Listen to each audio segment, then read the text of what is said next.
Welcome to Reno Murders, Death in the Biggest Little City. Behind the neon glow and casino noise, Reno hides a darker story. From serial killers to unsolved mysteries, these are the crimes that left their mark on the biggest little city.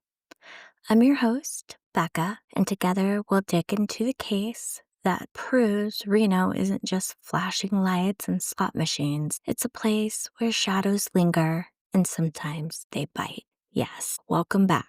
Buckle up again because this is a ride straight from the Ferris wheel to hell to Reno in the late 1970s. Disco is limping towards the grave. People are still smoking indoors, and fairs were the wholesome weekend thing to do. Parents took their kids to see livestock, eat cotton candy, and ride the tilt-a-wheel. But in June of 1979, two teenage girls vanished from the Washoe County Fairgrounds. Just poof, gone.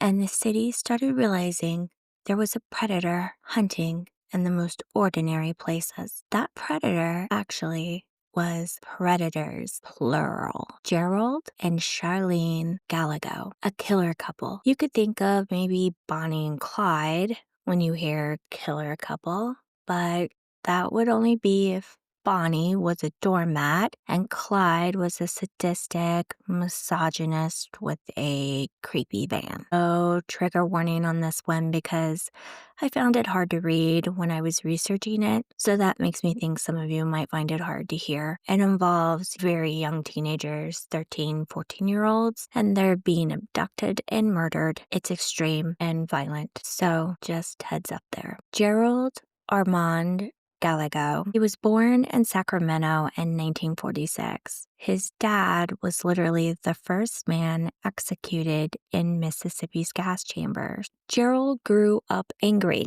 I wonder why. Violent. Again, I wonder why. And with a rap sheet longer than a Reno buffet line.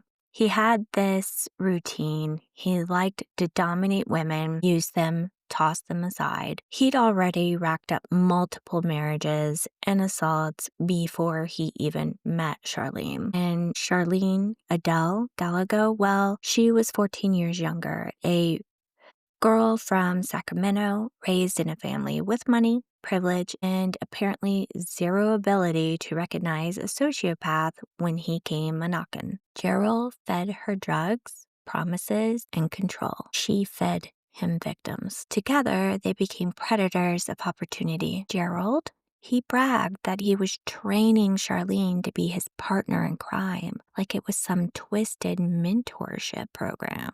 Got to picture the mindset back then. Reno wasn't Las Vegas, and it still isn't. It was smaller, scrappier, and still clinging to its Wild West reputation. I mean, even in 2025, I think this is true. But, people went to the fair back then to see tractor pulls and 4-H kids showing off cows. And parents thought their teenagers could walk around with a candy apple and be fine. And suddenly, no, the fairgrounds were no longer safe. It's not just about numbers, it's about the absolute betrayal of normal spaces. A fairground, a parking lot, a shopping mall. They turned the ordinary into a hunting ground. In Reno, their legacy, like so many of these other killers, it's a scar. One of those do you remember stories people pass down. So who was Gerald Armand Gallego? His life started out like a bad omen. If there's such a thing as generational curses, Gerald was basically born under a neon sign that said, "Born to raise hell."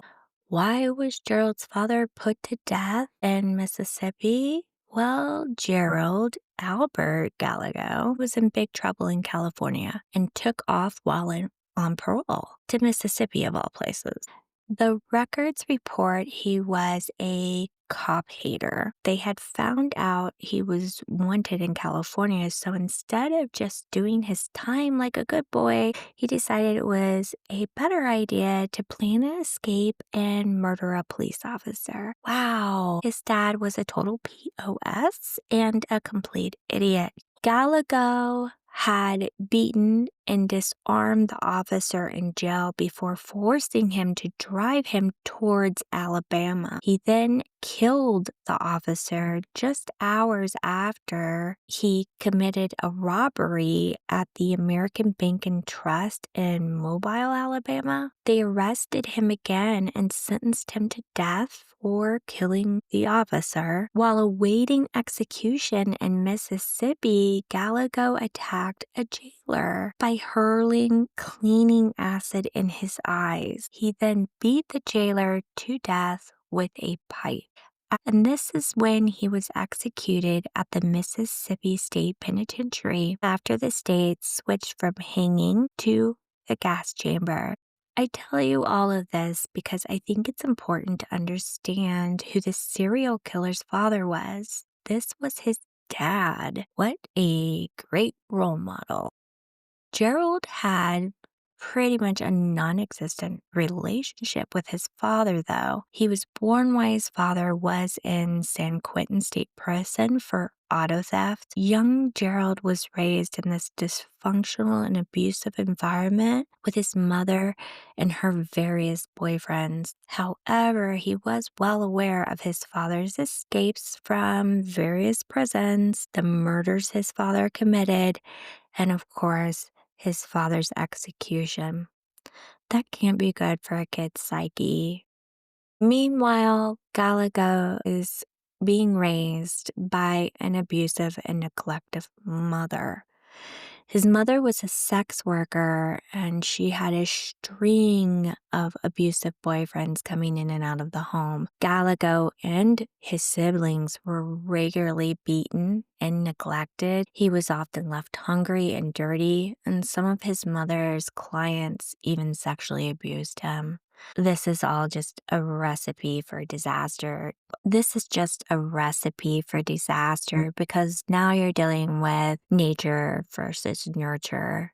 Clearly, his family history is undoubtedly awful and his environment is horrendous. Before he began his murder spree with Charlene Williams in 1978, Gerald Gallagher had a long and escalating history of criminal offenses, including sexual assault, armed robbery, and repeated prison escapes. These crimes demonstrated his increasing violence and disregard for authority long before he became a serial killer.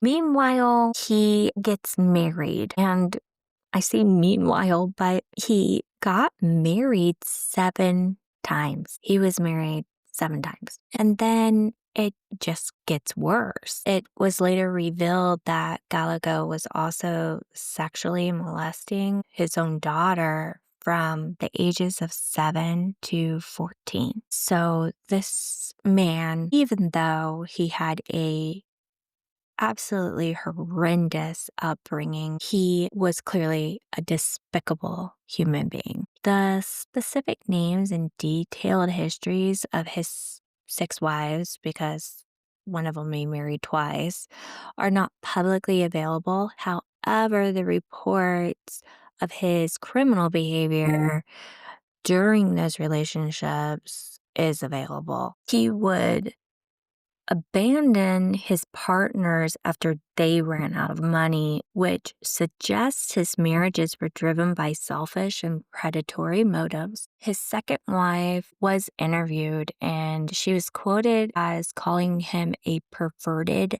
psychosexual maniac. Gallagher was still married to his previous wife when he met and married Charlene in 1978, the woman he ends up committing the murders with. And that led to polygamy charges, burglary, theft, assault, sex crimes, you name it. Gerald probably did it and then blamed someone else for it. And his specialty was dominating women. Gerald treated relationships like short term leases. Get a woman under his control, break her down, use her, and when she pushed back, he'd toss her aside like she was yesterday's leftovers. Kids he didn't care about. He had more than one child, and enough restraining orders to wallpaper a studio apartment. Gerald was the classic sociopath. Charming when he needed to be, terrifying when the mask slipped. Think the kind of guy you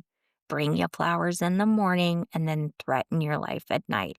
Moving on to Charlene. She was born in 1956. Her dad ran a business. She had a nice house, private school education, the whole package. If life was a hand of blackjack, Charlene got dealt two aces. By most accounts, Charlene was bright. Teachers called her smart, shy, sometimes awkward. She loved books and music. But behind the grades and manners, she struggled with loneliness and insecurity. Friends later remembered her as naive and always trying to please others. She drifted into drugs early, and when I say early, 12 years old. It's reported that she was doing drugs. From what I read, she told this to the psychologist who evaluated her, so we've got to take her word on that, but that's extremely young. She got involved with weed, pills, and then later methamphetamines. She wanted escape. She wanted excitement, and she found it in the worst possible people.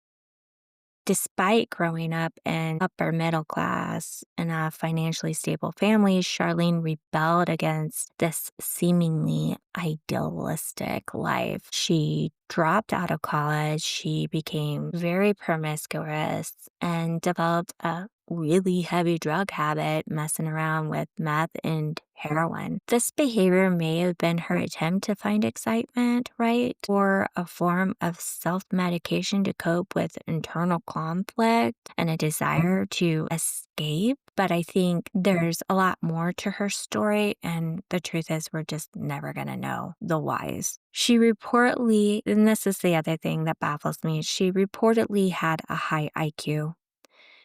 I've always thought that even if you have a high IQ, it does not mean you have common sense. And I suppose she is a great example of that, right? Really book smart, but zero common sense, super naive. This combination of intelligence and insecurity made her susceptible to manipulation. Prior to meeting Gerald, Charlene, she had a history of failed relationships and even a suicide attempt following a bad breakup. So again, we're going back to this problem she has with her self-esteem, the lack of confidence, wanting others to validate her and make her feel important somehow. She couldn't find that within herself. Now, Gerald initially provided this, and people like Gerald, they do hone in on people like Charlene with the low self-esteem, and they're really good at giving these people what they want in the beginning, which is love bombing usually. She had a brown, soft face and big glasses, that kind of gave her that bookish, almost like she belonged in a library vibe. People described her as plain but polished. In photos, she does not scream killer. She looks like a shy honor student. That contrast made her perfect bait for young women to trust her. When she met Gerald, instead of seeing all of the red flags, she fell for him hard. And you got to ask why. Part of it was Gerald's control. Clearly, there was something about that she liked. And there is reports that he had this toxic charisma that I was talking about, the classic predator energy. He knew how to snip out a woman with low self-esteem or someone looking for excitement, and then he would just sink his claws in. Gerald fed her everything she thought she wanted, and then he hooked her with what she couldn't live without, the control. He isolated her, manipulated her, and little by little turned her into his accomplice. She was luring teenagers into vans like it was a date night activity. When Gerald and Charlene paired up, they became predators of opportunity. They were kind of lazy predators. They'd show up at the mall, the fairground, an arcade, ordinary places where kids were just hanging out and start shopping for victims like they were picking out new shoes. Charlene would play the bait, the friendly woman who disarmed the teenage girls with a smile, and they would offer a ride. And once those girls were in the van, Gerald took over with brutality that doesn't need much imagination.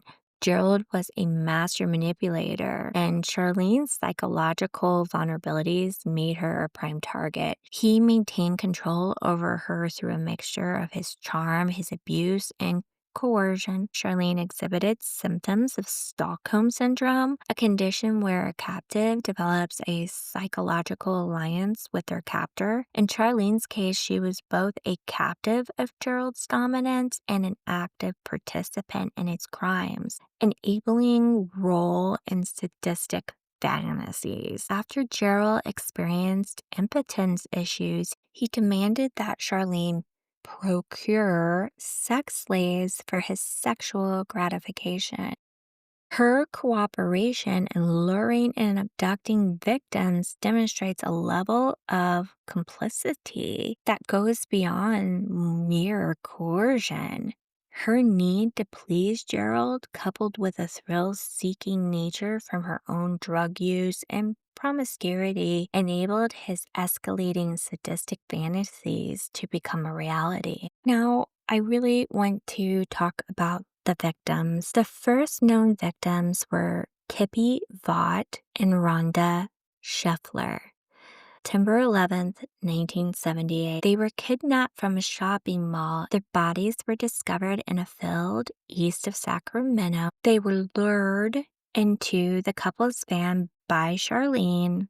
They were sexually assaulted, beaten, and then shot in the head. The next victims were Brenda Judd and Sandra Coley. This was June 24, 1979.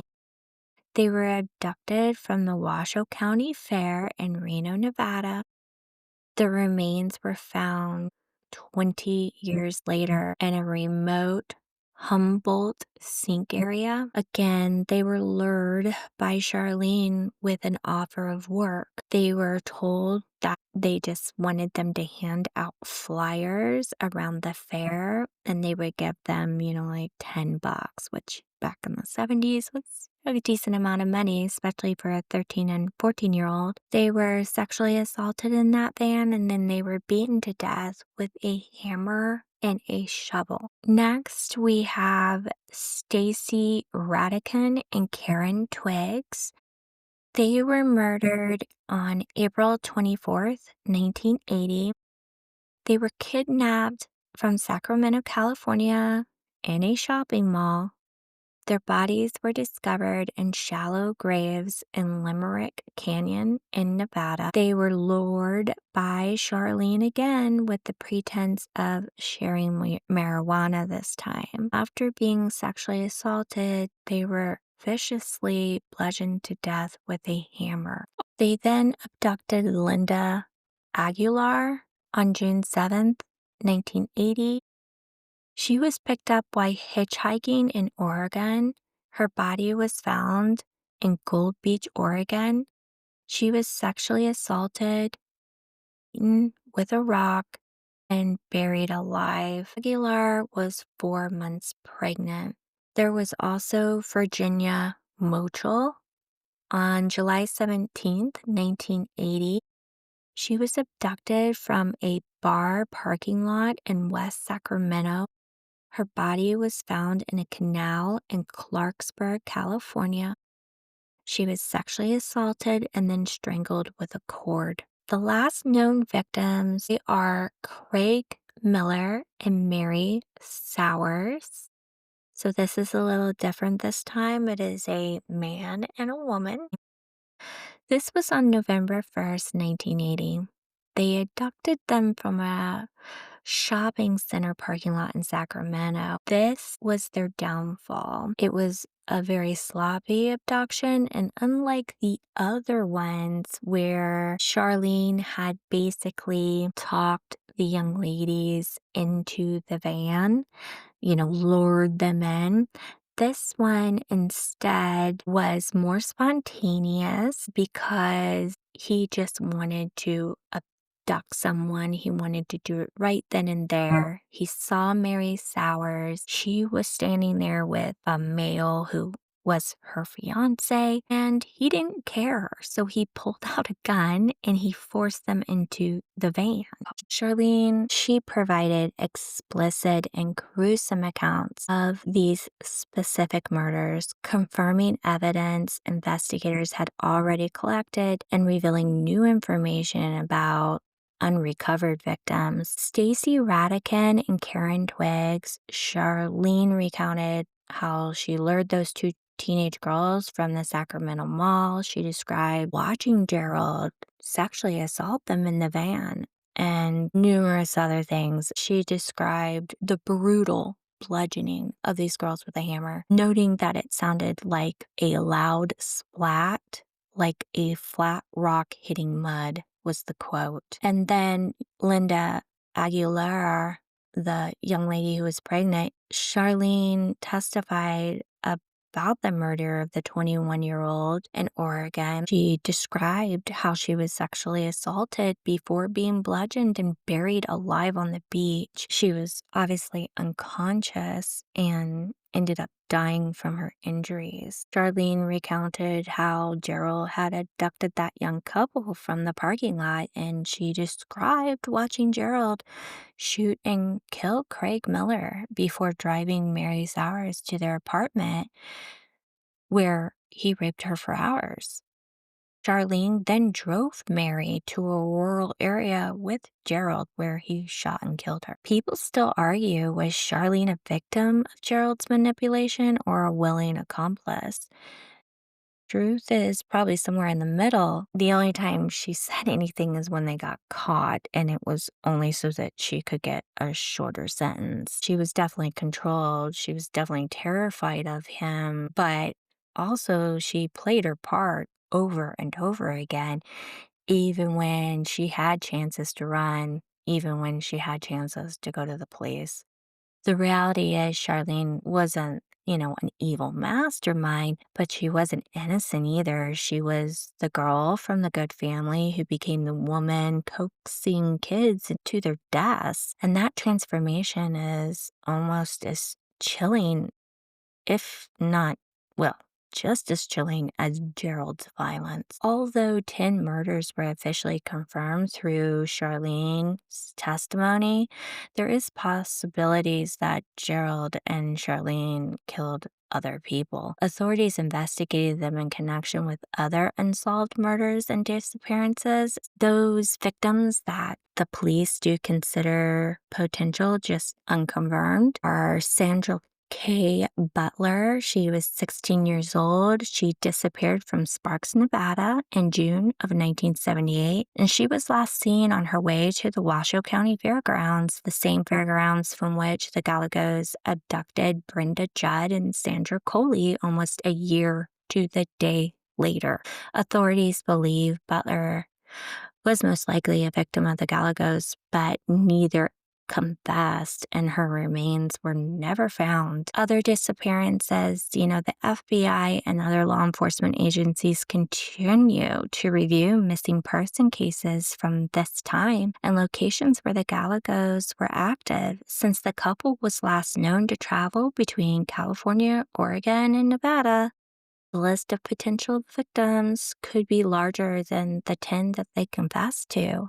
He consistently denied his involvement in the crimes and refused to cooperate with authorities even after Charlene's testimony. With his death being in 2002, any knowledge of other potential crimes he committed is gone. As part of Charlene's plea deal, she testified against Gerald for the known murders. While her testimony was comprehensive for those specific cases, there was no way to know if she was being entirely truthful or if she knew about other victims and that she didn't want to disclose those other victims in order to protect herself. So, going back to the discussion on how they were caught, I told you about the couple that he had set his sights on. Charlene didn't think it was a good idea, but he went along, ahead with it anyways. A friend of Miller's, the man he abducted, the name of that friend was Andy Bill. They were in the parking lot and approached the Gallegos vehicle to investigate. Miller swore at Bill and told him to leave, while Charlene physically pushed him away, acting erratically. Bill then noted the car's license plate number as it sped away, an act of quick thinking that obviously led to the Gallegos being caught. The witness's report led to police going to Charlene's parents, who identified Gerald. It was then that Charlene and Gerald were aware that the police were looking for them, so they fled. They were in Omaha, Nebraska. Charlene called her parents and asked them to wire money, not knowing that her parents were cooperating with the FBI. And it was in Omaha, Nebraska, where they were taken into custody. Went to trial. Gerald acted as his own attorney during his California trial for a period which he unsuccessfully attempted in Nevada as well. And I just find this so funny. He's not the first serial killer to attempt to be their own attorney. What's that about? It is such an odd thing that these serial killers want to be their own attorney because it never works out to their benefit. And it's just extremely odd. It goes back to, I guess, the narcissistic traits or the fact that they think that they're smarter than everyone and somehow they're going to get off scot-free.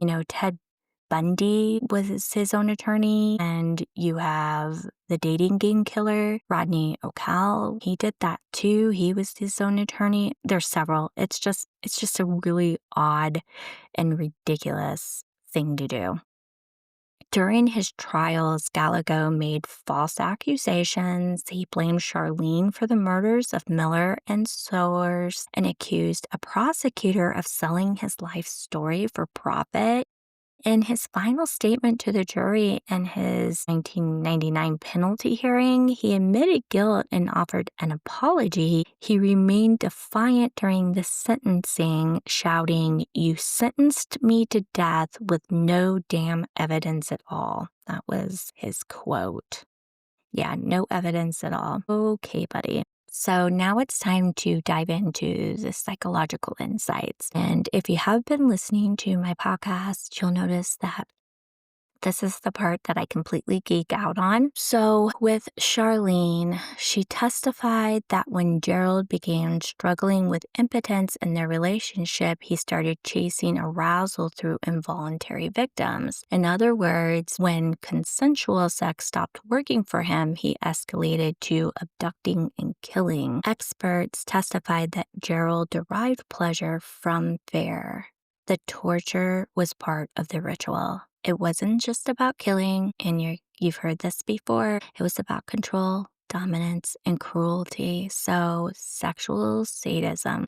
Then there was the incest and abuse. Even his own daughter wasn't spared. She later testified that he had abused her for 7 years, a horrifying precursor to the sadistic crimes that he committed against strangers. Now, I can't do the full profile of Jared without looking at his partner, Charlene Williams. Their relationship wasn't love, it was dysfunction wrapped in codependency. Charlene lived in a constant state of emotional and physical abuse. She later admitted she lured victims for Gerald to keep her place as in quotes, the number one woman in his life. Together, they were gasoline and fire. The codependent, toxic cycle magnified Gerald's sadism. While Charlene was also a victim, her participation, willing or coerced, made Gerald's fantasies real. Without her, he might have remained just a predator. With her, he became a predator with access. Of course, the defense did try to humanize him. In court, psychiatrists pointed to severe brain damage from repeated childhood abuse. A CAT scan confirmed significant damage. His medical records backed up head injuries caused by years of brutal beatings from his mother and her partners. Experts argued the damage impaired his judgment and self-control. I don't think this is not true. I think this is probably dead on and would make a lot of sense because there has been a lot of links between head trauma, brain damage, and this kind of feral behavior. So, combined with childhood torture and humiliation, his trauma set the foundation for his violent compulsions. Brain damage alone does not make a killer, though. What it can do is lower inhibitions, magnify impulse control issues, and when paired with psychopathy, create a recipe for violence. And of course, he was psychotic. By the 1990s, reports described him as delusional, psychotic, and possibly schizophrenic. And these were psych evaluations done within the prison system. His entire history, abuse, manipulation, torture, pointed to an utter lack of conscience. He, didn't just kill people, he prolonged suffering because it brought him satisfaction. Looking back, the sadism, though, it did not appear overnight. That evolved. As a teenager, he was already pushing sexual boundaries. Over time, his behaviors escalated. He craved the power of watching victims suffer. The fear itself became the fuel. And Charlene's role can't be ignored. Their twisted relationship let Gerald play out his sex slave fantasies. So what do you have here? What's the classification? You have a hedonistic lust killer. He needed victims' fear and pain to feel aroused. When erectile issues with Charlene started, he openly admitted he needed sex slaves. You have what's called a power control killer. Having grown up powerless, he flipped the script by exerting absolute dominance over his victim. You also have an organized killer. I've talked about this prior in the other episodes. A good deal of the other killers were disorganized or a combination of both, but he is an organized killer. Jared wasn't sloppy. He planned abductions, used Charlene as bait, and moved victims to secluded areas, and then he hid his crimes. The only time he was sloppy was in that last abduction of the couple. And of course, this is usually how these killers get caught. Think Israel Keys. If you have not heard of him, he is somebody that probably could have gone on killing for an extended period of time, which is horrifying, but he got caught in the end because he got sloppy. You also have what's called team killers. He and Charlene fit the dominant, submissive couple model where one partner exerts control while the other enables. But at the core, you have a sadist who found pleasure in control, cruelty, and fear. Charlene's motive? As I said, it's complicated. Due to the lack of a formal diagnosis, Charlene remains an ambiguous figure in criminal psychology. She was a woman with significant vulnerabilities who became entangled with a violent predator, and she played a crucial role in his crimes. Gerald died of rectal cancer. Yay, rectal cancer. I don't think I would ever say something like that. I personally have had breast cancer. Cancer is an awful, awful thing. My mother passed away from cancer, so please don't think that I'm making jokes about cancer. But I am going to make a joke about Gerald dying of rectal cancer because he definitely deserved it. So he died in 2002 while on death row in Nevada. He was 56 years old, and he actually died at the renowned Regional Medical Center in Reno, Nevada. And a little something interesting, when he was diagnosed with rectal cancer, he refused all efforts to prolong his life and instead opted for palliative care with painkillers. When asked by the former district attorney to give a deathbed confession, Lego refused. I'm sorry, but this guy, yeah, definitely a psychopath. Absolutely disgusting. Now, here's the part that's probably going to make a lot of people angry. Serving 16 years and 8 months for her role in the murders, Lean Gallagher was released from prison in 1997. She was given a new identity and a fresh start. She did have a very controversial interview in 2013. It was a televised interview where she claimed to be the victim of Gerald's abuse and manipulation. While she expressed some regret, she also bragged that her testimony put Gerald on death row. Many of the victims' families were horrified to learn she was living a free life and were skeptical about her remorse, and I do not blame them. She was found to be living in the Sacramento area where many of her crimes occurred. She became involved in charity work with veterans, which some viewed as a genuine effort to atone, while others saw it as an attempt to sanitize her image. In a tragic twist, her son Charlie, who was fathered by Gerald and raised by Charlene's parents, he committed suicide. Back when this all happened, the media wildly covered the case, which was dubbed the sex slave murders, capturing the horrific nature of the couple's sadism. The story has been featured in books, documentaries, and TV shows like Killer Couples. The murders and the subsequent revelation of a team of killers, this idea of two people pairing together and murdering. Although, again, if you follow true crime, you know that this is not the only team of killers that's out there. At the end of this segment, though, I wanted to take a moment to talk about the serial killer landscape of the late 1970s because we have covered more than one killer that was operating during this time in Reno and Sacramento, the surrounding areas, and it is quite alarming. Why? Why was this going on during that time? In the late 1970s into the early 90s, this was what is called the golden age of serial killers in the western United States, except there was nothing golden about it. It was an era when names we now know as infamous were all operating at the same time, sometimes even in the same neighborhoods. The Galagos weren't outliers. They were part of a terrifying wave. So why Reno? Why was the city such a hotspot for killers? Number one, Interstate 80. The highway was a serial killer playground, and Reno was right on that route. Transient populations meant predators had both hunting grounds and escape routes.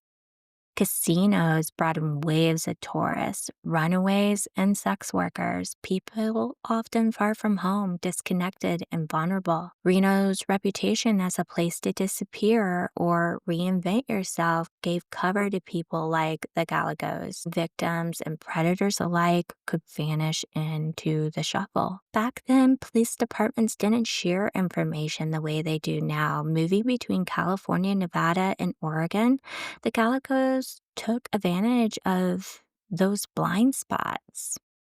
In fact, when Brenda Judge and Sandra Coley disappeared from the Washoe County Fair in 1979, police initially wrote them off as runaways. We're talking about a 13 and 14-year-old girl. That delay gave Gerald and Charlene time to cover their tracks, and it shows how the system often failed the very people most at risk. This is it for today's episode of Reno Murders Death in the Biggest Little City. If you like what you heard, make sure to follow, rate, and please share it. I'll be back with more stories from Reno's shadow side. Remember, biggest little city may be smiling at you with its neon lights, but don't forget it has teeth. Until next time, stay safe, my friends.